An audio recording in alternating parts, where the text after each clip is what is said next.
Hey guys, welcome to another episode of Unfiltered. Today we are going to review Tully's French roast. But before we get into that, I wanted to talk about Tully's roasting philosophy. Being in the coffee capital of the world, Tully's had to adopt a roast profile that would separate them from the other roasters in the area. These are roasters like Starbucks, SBC, Cafe Vita, just to name a few.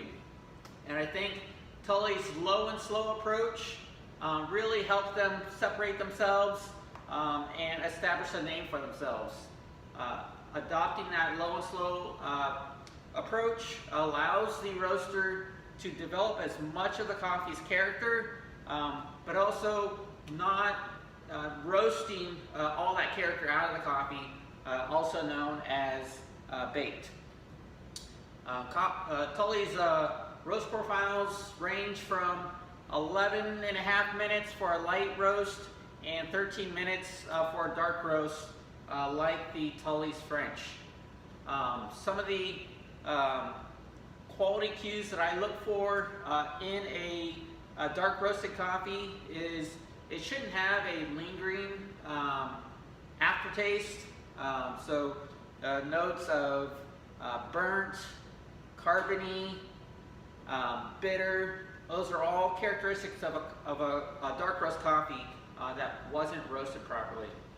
The coffee, or you should be able to enjoy that dark roast character, the rich flavors that are associated to a dark roast. So spicy, dark chocolate, bittersweet chocolate, maybe some clove, some anise, and so on. You should be able to enjoy those attributes while you're drinking your coffee, but it shouldn't linger when you're done with your cup of coffee. Some of the cues as a roaster, when I was at least roasting coffee for roasting a French roast, there are certain cues that I would look for when roasting a French. So I knew I was getting close to finishing that roast just as the oils started to come to surface, and those oils would also kind of bubble on the tips of the coffee. A good sign that a coffee wasn't roasted properly are going to be signs of tipping, scorching, or chipping.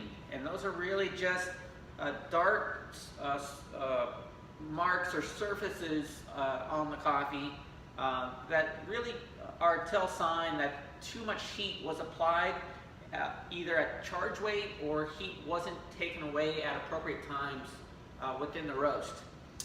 Those flavor attributes again are going to lean towards bitterness, a smoky, overly smoky character, just burnt and carbony. Just all signs that a coffee was not roasted properly.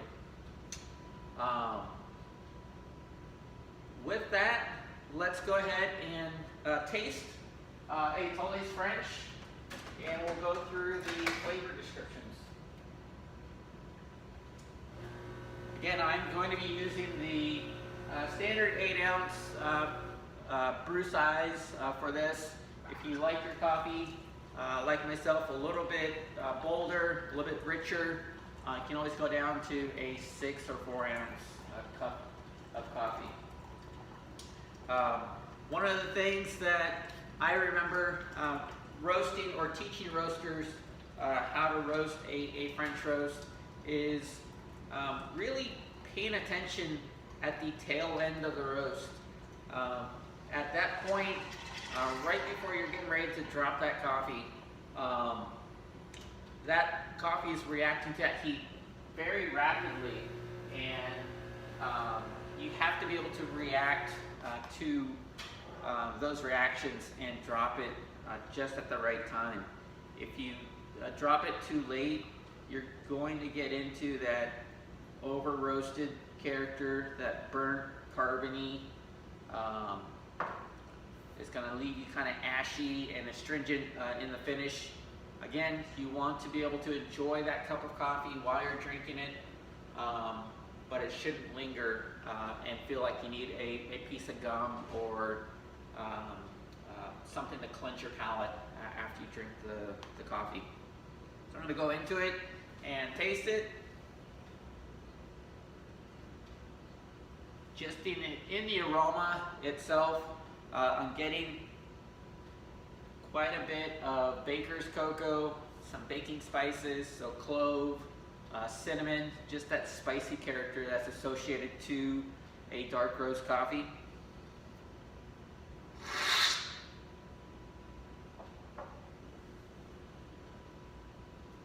In the cup though, or in the flavor, you're getting more of a bittersweet chocolate. Some of that sweetness really comes in as you drink it.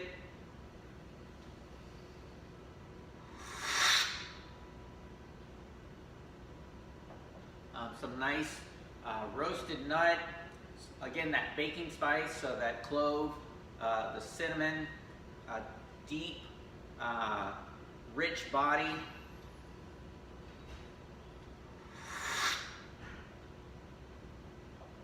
One of my favorite things about the French roast is you get that dark chocolate or bittersweet chocolate. You also get hints of anise and that baking spice. And again, as it finishes, it finishes really clean, and again does not leave that lingering aftertaste.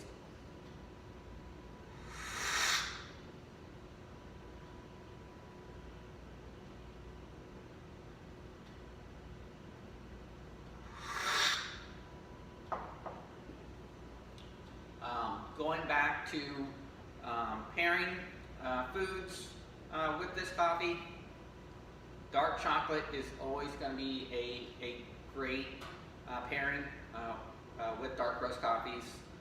You get that deep, rich character, those dark, resinous fruits, the spiciness of that. Just would pair very well. So a German chocolate cake, really any chocolate cake, a chocolate mousse would go really well with this. They play with each other very well.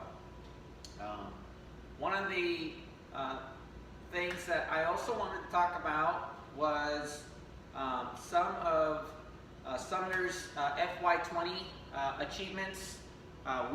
Sumner has been recognized as best in class for quality, and what that means is, we've been recognized for right first time as best performing plan, also most improved in right first time.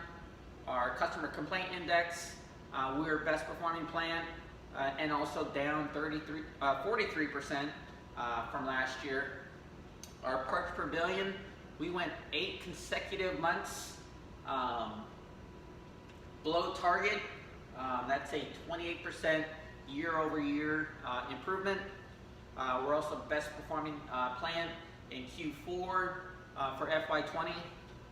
Our filler strap, really nailing it on that. We're best performing plant. Again, we were down 80% scrap in packaging and 57% scrap in coffee processing. We're also recognized as best performing plant in manufacturing.